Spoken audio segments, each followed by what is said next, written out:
অতএব সময় শেষ, কোন ঘরে যাতে কোনো দোতারা সেতারা তিন তারা না থাকে।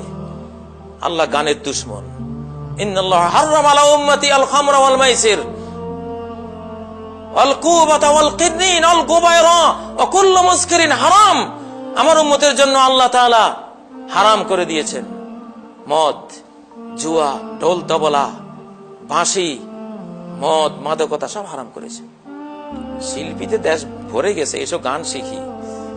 আল্লাহ নবী বলেছেন, মান জালাসা ইলা কাইনাতিন, কোন শিল্পীর কাছে যে বসবে, ফাসামে আমিনু, তার কোন গান শুনবে, তাদের কোন অনুষ্ঠানে বসবে, বা যে কোনো মিডিয়া যে কোনো ভাবে ওদের কোন গান শুনবে, সুব্বফি উযুনাইহিল আনুকু ইয়াউমাল কিয়ামা, তার দুই কানে সীসাকে উত্তপ্ত করে জাহান্নামের আগুনে ওটাকে দুই কানে ডালা হবে। শোন, তোর গান ভালো লাগছে না, সিরিয়ালের গান, তোর এখন গান শোনাবো। একেবারে সীসাকে জাহান্নামের আগুনে গরম করে এই দুই কানে ঢেলে দেয়া হবে। কানের ব্যথা যার নাই সে বুঝবে না। কানে একটু ব্যথা হলে যে কি পরিমাণ কষ্ট লাগে, কি ব্যথা লাগে। কানের ভিতরে কেউ একটা গুতা দিলে কিসের গান শুনবেন ভাই, আমাকে হাসপাতালে নিয়ে যা বলে, শিল্পীর গান চলছে ভাই একটু সবর করার, তোর গান, মরে যাচ্ছি, তোর আবার গান। যখন ওই গরম সীসা কানে ঢালা হবে, বাবারে কোন শিল্পীর গান টানের কোন অস্তিত্বই তখন মনে থাকবে না। মনে আসবে, আহারে কেন শুনলাম।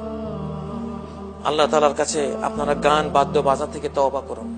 নবীজি বলেছেন, মান মাতা ওয়া ইনদাহু জারিয়াতুন মুগান্নিয়া ফালা তুসাল্লু আলাইহি, যে মরে গেল তার কাছে একটা গায়িকা আছে, শিল্পী আছে, যার গান শুনেছে, তার জানাজা পড়ো না তোমরা, তার কোনো জানাজা নাই।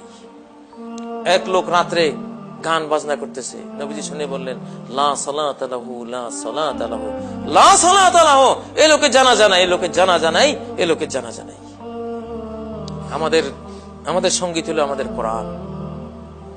মান ইসতামা ইলা গিনাইন লাম ইউযান লাহু ওয়া ইয়াসমা রুহানিয়িন, যেই ব্যক্তি দুনিয়ার এসব বাদ্য বাজনা গান শুনবে, তাকে আধ্যাত্মিক জগতের সঙ্গীত শুনতে দেয়া হবে না জান্নাতে।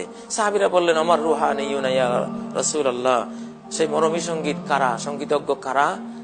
নবীজি বললেন, কুররা আহলিল জান্নাহ, জান্নাতবাসীদের যারা কুররা, কারি, জান্নাতবাসীদেরকে যারা শোনাবে সঙ্গীত, ওরা হলো মরমী, ওরা হলো আধ্যাত্মিক। যারা দুনিয়াতে শুনবে ওখানে তারা এটা পাবে না, যদি জান্নাতে যায়ও তবুও বঞ্চিত করা হবে ওদেরকে। যাই হোক, আল্লাহ তাআলা আমাদেরকে এসব পাপাচার থেকে, পাপাচার প্রতিরোধ করে ভূমিকম্প থেকে বাঁচার তৌফিক দান করুন।